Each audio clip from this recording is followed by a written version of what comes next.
Hi guys, நம்ம video இதை first time பார்க்கலாம், மறக்காம சப்ஸ்கிரைப் பண்ணிவிட்டு பாருங்கள். நம்ம சேனலில் ரெகுலராக டெய்லி விலாக்ஸ் வரும், என்ன நடக்குது அப்படின்னு சொல்லிட்டு. மார்னிங் சீரக தண்ணி குடிச்சிட்டு அப்படியே மேலே ஒரு வாக்கிங் போகலாம் அப்படின்னு சொல்லிட்டு மாடி மேலே போயிட்டு இருந்தேன். பறவைங்களோட இன்னிசை நல்லா கேட்டுச்சு, பக்கத்தில் கோவிலில் பாட்டு பாடுறதுலாம் நல்லா கேட்டுச்சு.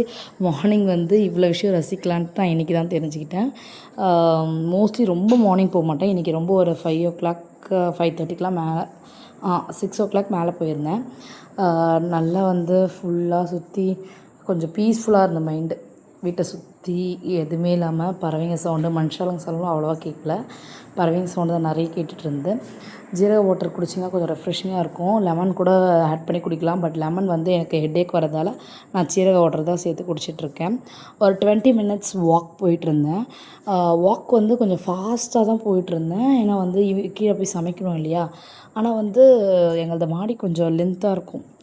அதனால் கொஞ்சம் நான் 20 minutes தான் வாக் பண்ணேன். பட் ஃபாஸ்ட்டாக வாக் பண்ணேன். நல்லா நம்மளுக்கு ஸ்வெட் ஆகிற அளவுக்கு நம்ம வாக் பண்ணணும். வாக் பண்ணோம்னா ரொம்ப ரொம்ப இதுவாக இருக்கும். எல்லாம் முடிச்சுட்டு கிச்சனுக்கு வந்தாச்சு. கிச்சனை மார்னிங் எழுந்த உடனே சுடு தண்ணி மட்டும் குழந்தைக்கு காசிட்டு க்ளீன் பண்ணிவிட்டு போயிட்டேன். மார்னிங் நாட்டுக்கோழி வாங்கிட்டு வந்திருந்தாங்க. நல்லா மசாலாலாம் நம்மளே ஃப்ரை பண்ணிட்டேன் வீட்லேயே.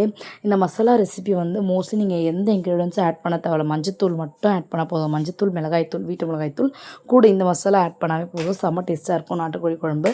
இந்த என்னென்ன மசாலா ஆட் பண்ணியிருக்கேன் அப்படின்னா மசாலா ஐட்டம்ஸ் ஆட் பண்ணியிருக்கேன்னா மிளகு, சீரகம், சோம்பு, ஒச்சக்கடலை, உடைத்தக்கடலை, வெங்காயம், தக்காளி, இஞ்சி பூண்டு பேஸ்ட்டு. இந்த வெங்காயம், தக்காளி, இஞ்சி பூண்டு பேஸ்ட் மட்டும் நல்லா வதக்கிங்க. கூட கொஞ்சம் கருவேப்பிலை.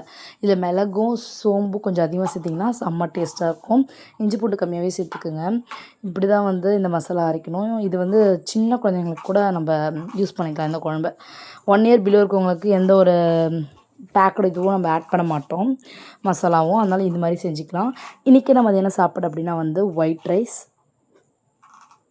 ரசம், மிளகு பூண்டு போட்டு காரமான ரசம்ங்க. கூட என்ன குழம்பு அப்படின்னா கண்டிப்பாக தெரிஞ்சிருக்கும், நாட்டுக்கோழி குழம்பு தான்.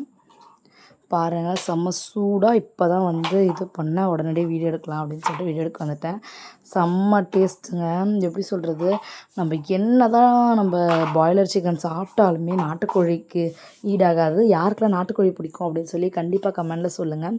இந்த இன்க்ரீடியன்ஸ் கமெண்டில் வேணுன்றவங்க எப்படி சொல்லுங்கள், இன்க்ரீடியன்ஸ் அப்படின்னு சொல்லி மெசேஜ் போடுங்க. இல்லைன்னா எனக்கு ரெசிபி வேணும் அப்படின்னு சொல்லி போடுங்க. கண்டிப்பாக மறக்காம வீடியோ எடுத்து போடுறேன். அவ்வளோதான் வீடியோ. உங்களுக்கு பிடிச்சிருந்தா லைக் பண்ணுங்கள், ஷேர் பண்ணுங்கள், சப்ஸ்கிரைப் பண்ணுங்கள். பாய்.